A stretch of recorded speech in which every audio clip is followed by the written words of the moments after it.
الحمد لله وحده والصلاة والسلام على من لا نبي بعده أما بعد فأعوذ بالله السميع العليم من الشيطان الرجيم بسم الله الرحمن الرحيم رب اشرح لي صدري ويسر لي أمري واحلل عقدة من لساني يفقهوا قولي رب زدني علما. معزز سامعات، آج ہم بات کریں گے معوذتین کے بارے میں. قل اعوذ برب الفلق اور قل اعوذ برب الناس کے بارے میں. میری عزیز سامعات، یہ صورتیں قرآن مجید کی آخری 2 صورتیں ہیں. ان کو معوذتین کہتے ہیں.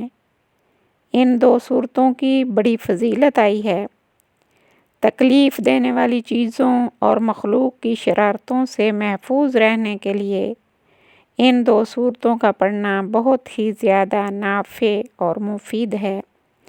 حضرت عقبہ بن عامر رضی اللہ تعالی عنہ فرماتے ہیں کہ میں سرور عالم صلی اللہ علیہ وآلہ وسلم کے ہمراہ سفر میں تھا کہ اچانک آندھی آ گئی اور سخت اندھیرا ہو گیا.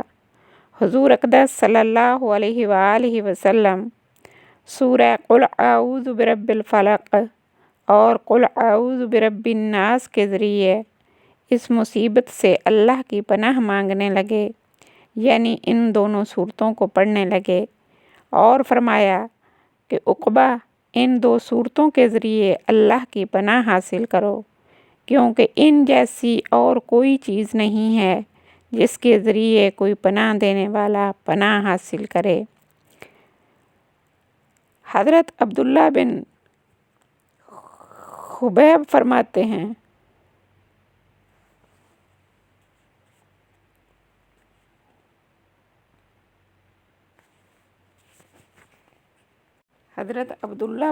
ہیں کہ ایک مرتبہ ہم ایسی رات میں جس میں بارش ہو رہی تھی اور سخت اندھیری بھی تھی، حضور اقدس صلی اللہ علیہ وسلم کو تلاش کرنے کے لیے نکلے. چنانچہ ہم نے آپ صلی اللہ علیہ وسلم کو پا لیا. آپ نے فرمایا، کہو. میں نے عرض کیا، کیا کہوں؟ فرمایا، جب صبح ہو اور شام ہو سورہ قل هو اللہ احد اور سورۃ قل اعوذ برب الفلق اور سورہ قل اعوذ برب الناس 3 مرتبہ پڑھ لو. یہ عمل کر لو گے تو ہر ایسی چیز سے تمہاری حفاظت ہو جائے گی جس سے پناہ لی جاتی ہے، یعنی ہر موذی اور ہر شر اور ہر بلا سے محفوظ ہو جاؤ گے. ترمذی شریف کی حدیث ہے. میری بہنوں، بات یہ ہے کہ جب کوئی شخص سورہ قل اعوذ برب الفلق پڑھتا ہے تو ہر اس چیز کے شر سے اللہ کی پناہ لیتا ہے جو اللہ نے پیدا کی ہے، اور رات کے شر سے بھی پناہ لیتا ہے، اور گرہوں پر دم کرنے والی عورتوں کے شر سے بھی پناہ لیتا ہے، اور قل اعوذ برب الناس پڑھنے والا سینوں میں وسوسہ ڈالنے والے کے شر سے پناہ لیتا ہے. اتنی چیزوں کے شر سے بچنے کے لیے دعا کی جاتی ہے. اسی لیے یہ دونوں صورتیں ہر طرح کے شر اور بلا اور مصیبت اور جادو ٹونا ٹوٹکا سے محفوظ رہنے کے لیے بے حد مفید ہیں اور مجرب ہیں. ان کو اور سورہ اخلاص کو صبح و شام 3 بار پڑھیے اور دیگر اوقات میں بھی ان کا ورد رکھیں. کسی بچے کو کوئی تکلیف ہو، نظر لگ جائے تو ان دونوں صورتوں کو پڑھ کر دم کریں یا لکھ کر بچے کے گلے میں ڈال دیں. میری بہنوں، اپنے بچوں کو بھی یاد کرا دیں. دکھ تکلیف میں ان سے بھی پڑھوائیں. رات کو سوتے وقت کرنے کا بھی یہ ایک عمل ہے.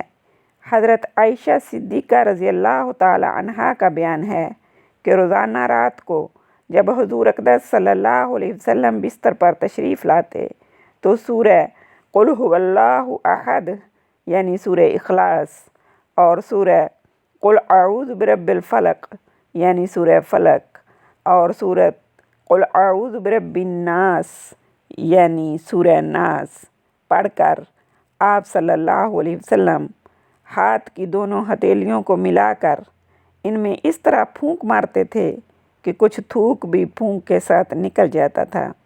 پھر دونوں ہتھیلیوں کو پورے بدن پر جہاں ممکن ہوتا تھا پھیر لیتے تھے۔ یہ ہاتھ پھیرنا سر اور چہرے سے اور سامنے کے حصے سے شروع فرماتے تھے، اور یہ عمل آپ صلی اللہ علیہ وسلم 3 مرتبہ فرماتے تھے۔ بخاری شریف کی حدیث مبارکہ ہے۔ اس کے علاوہ اماں عائشہ صدیقہ رضی اللہ تعالیٰ عنہا بیان فرماتی ہیں کہ یہ عمل بیماری میں بھی کرنے کا ہے کہ حضور اقدس صلی اللہ علیہ وسلم کو جب کوئی تکلیف ہوتی تھی تو آپ صلی اللہ علیہ وسلم اپنے جسم مبارک پر سورۃ قل اعوذ برب الفلق اور سورہ قل اعوذ برب الناس پڑھ کر دم کیا کرتے تھے۔ پھر جس مرض میں آپ صلی اللہ علیہ وسلم کی وفات ہوئی، اماں عائشہ صدیقہ فرماتی ہیں کہ اس مرض میں یہ عمل کرتی تھی کہ دونوں صورتیں پڑھ کر یعنی سورہ فلق اور سورہ ناس پڑھ کر آپ صلی اللہ علیہ وسلم کے ہاتھ مبارک پر دم کر دیتی تھی، پھر آپ کے ہاتھ کو آپ صلی اللہ علیہ وسلم کے جسم مبارک پر پھیر دیتی تھی۔ یہ حدیث مبارکہ بخاری شریف میں بھی ہے اور مسلم شریف میں بھی ہے۔ یاد رکھیے، دم صرف پھونکنے کو نہیں کہتے، دم یہ ہے کہ پھونک کے ساتھ تھوک کا بھی کچھ حصہ نکل جائے۔ میری بہنوں، آپ بھی ان دونوں صورتوں کا ورد رکھیے، اپنے بچوں کو بھی یاد کروائیے، اور اسی طریقہ کے مطابق جس طرح اللہ کے رسول صلی اللہ علیہ وسلم نے جن موقعوں پر اور جس طریقے سے پڑھی، آپ بھی اسی طریقے سے ان پر عمل کیجیے اور یاد کیجیے اور پڑھیے اور اپنے بچوں کو بھی پڑھائیے۔ اللہ رب العزت عمل کی توفیق عطا فرمائے۔ وما علینا الا البلاغ المبین۔ صدق اللہ العظیم۔